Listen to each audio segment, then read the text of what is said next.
Hey everyone, Dan Healy here from the Miami Heat UK. After about a month of silence, we did get finally a little news nugget, a little bit of update on the Kevin Durant situation from Shams. And that was really reaffirming his stance, I suppose you'd call it, in the fact that he wants to be traded. His desire is to leave the Brooklyn Nets. But there was some surprising news there that he did really give the ultimatum of an avenue back in for him to return to play for Brooklyn next year. But the ultimatum was that he had to fire the GM and the head coach. And I think quite explosively, maybe you would say, quite emotionally, the owner of the Brooklyn Nets, Joe Tsai, had came out and said, no, I've got faith in my guys. I will do the best interest of the Brooklyn Nets next year. So KD's situation has not changed. The desire is for him to be traded. And we know the same teams. That hasn't changed either. Shams did give us the same information, that the most aggressive in pursuit of this trade scenario will be the Boston Celtics, the Toronto Raptors and the Miami Heat. But the other interesting thing here was that in that tweet, Shams said that they will look to pursue and they will look to be aggressive in taking and stripping every asset available, which raised eyebrows. Now, it shouldn't be, I suppose it shouldn't be unexpected. They're doing exactly what you'd expect them to do in trade negotiations. You're saying you want everything. We're talking about a top 3 player in the league. Kevin Durant is still that. But when you look at what they're actually going to get, are they going to get this? You look at those 3 teams, for example, that are in these trade negotiations. If we're talking about what he said here, every asset available, then what can Boston put up? That would be Jaylen Brown, that would be Marcus Smart, that would be probably another young player, and then it will be picks. Are Boston going to do that? Really? They're so close anyway. They got to the finals last year. This team is good to go. They have added very well in the off-season. They are better from their additions with Brogdon, Gallinari, etc. So are they going to strip down to add KD to get rid of those 2 players? I don't think so. The Toronto Raptors, let's look at them. They have said that Scotty Barnes is off the table in any negotiations. But that's a big asset. He's a Rookie of the Year. That's their asset. That's their main asset, their young piece, their cornerstone going forward. So him, Pascal Siakam, Fred VanVleet, Trent, OG Anunoby, they've got some great players to put together a real good package. But are they going to do that? Are they going to strip down every asset available? Of course it wouldn't take all of them. I'm not saying it would. But it would maybe need to start with, say, a Scotty Barnes. And they've said they're not going to do that. So, would that package work? Who knows?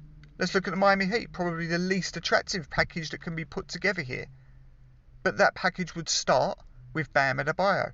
It would be Bam Adebayo, it would be Tyler Hero, it would be probably Max Strus, Gabe Vincent. They're on low contracts with high efficiency players. That's a good piece, that's an asset. But again, are Miami going to do this? Are they going to get rid of Bam and Tyler, plus whatever picks it would take to get 33-year-old Kevin Durant? Yes, I know, he is still one of the best players in the world. But what you've also got to remember, for all 3 of these teams, and I'm only going to focus on Miami because obviously this is what we do, we create Miami Heat content. But any of these teams here, you take away what Brooklyn are saying that they want, and what does it leave you? Does it leave you with a team that is capable to win a title? Because that's what everyone here wants to do. They want to win a title. Adding Kevin Durant will do that. It will help you towards that. But he's got to be left with something. You can't gut it all. Now that's why you think probably Boston are best placed to do this. They probably have the depth to be able to put together a capable team surrounded by, say, Jason Tatum with Kevin Durant and whatever's left. But I don't think they'll do it. I just don't think they'll get rid of Smart and Brown and whatever else would still need to be added, maybe, plus draft capital. But that is probably the most realistic. From Miami's point of view, do you really think if Bam and Tyler are gone, plus whatever else, a team wins, headlined by Jimmy Butler, Kevin Durant and Kyle Lowry, plus whatever's left? And of course this team is exceptional at drafting players and they're exceptional at developing players, but you've got to keep asking of them that. And that top 3, Does that go up well against Boston's top three? Does it go up and compete better than Milwaukee's top three? Giannis, Middleton? You know, is it better? I'm not sure.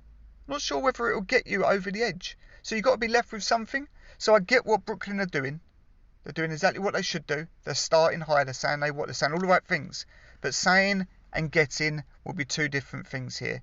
And I think as this rolls out, as we get closer to training camp, if KD doesn't suit up for training camp, reaffirms his stance, trade me, or sack the front office, which they could still do.